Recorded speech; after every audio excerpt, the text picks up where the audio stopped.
So you want to become a millionaire, and everyone is telling you to read books, but hardly anyone's got time for that. Luckily, over my many years in business, I've read hundreds of books, but there are 40 money-making books that have really stuck with me. So in this video, I'm going to condense all of these books into the core lessons that will actually make you rich. And no, I'm not just saying this, I have experience doing it. I've gone from absolute zero to making tens of millions, and I didn't make my money on YouTube like most people on here.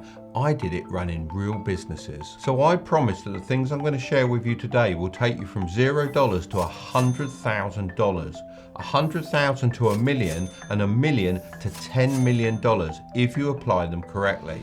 Level 1, going from $0 to $100,000. First, you need to master your mind. I didn't come from a wealthy background, and during my youth, I vividly remember people saying the phrase, money is the root of all evil. Secrets of the Millionaire Mind explains how these phrases program us to believe that rich people are the devil. It took me a long time to rid myself of the negative feeling in my stomach when I thought about making money.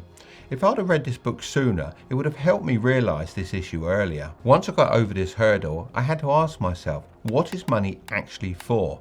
For me, the answer was freedom. The psychology of money puts it a little differently and says it's all about control, but I suppose the goal is the same, to be able to do whatever you want, whenever you want. It also touches on how there's a clear difference between the rich and the wealthy. Wealth is what you don't see. The car's not purchased, diamonds not bought, renovations postponed, clothes forgone, and first class upgrades declined. Unfortunately, many people don't even believe that they can become wealthy. I remember my school friends saying things like, I hope I can get an okay job when I graduate.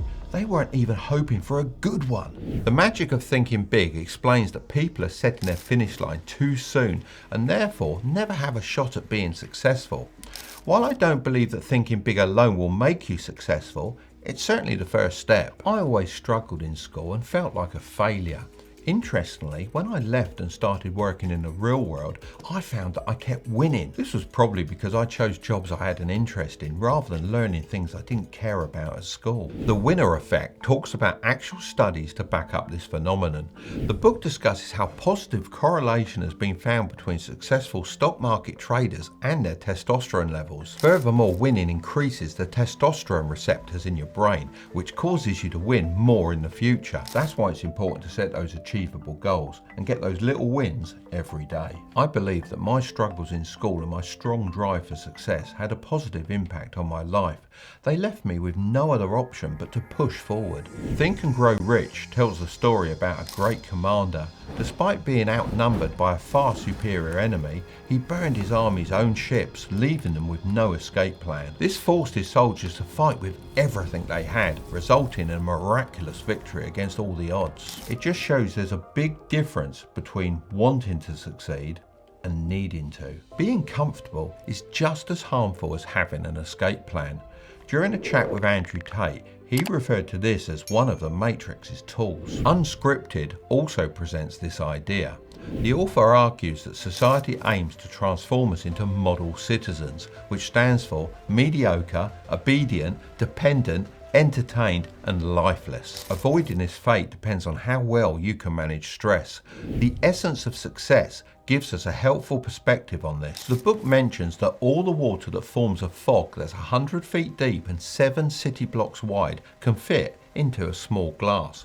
Whenever I feel stressed, I like to imagine drinking this water and using it as fuel. Now you can develop great habits. Stress can also come from factors outside our control. For this reason, I've made a conscious effort throughout my life to only focus on things that I can directly impact. Atomic Habits reveals that many people fixate on the end goal, which they have no control over, rather than the process of achieving it, which is completely in their hands. I found the author's habit stacking technique to be particularly helpful for forming new habits. It involves pairing a new habit with an existing one, so both are completed at the same time. However, most people just keep putting things off and never form good habits.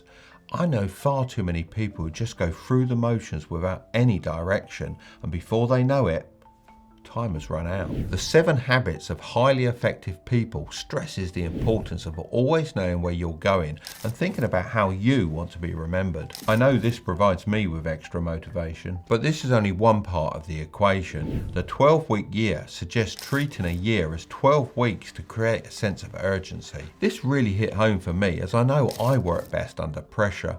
Although short-term pain is often necessary for long-term gain, it can be difficult to remember this when faced with challenges. The art of getting things done emphasizes the importance of not relying on your brain to remember all your tasks. Instead, capture them on a phone or a notepad. This way you can organize your tasks without getting them confused, and you can also be selective with how you spend your time. Essentialism reminds us that for every task we say yes to, we have to say no to many others. Therefore, it's important to value yes and not be afraid to say no. After adopting these habits, you should start building high value skills. I've previously said that I don't like the advice, follow your passion. However, so good they can't ignore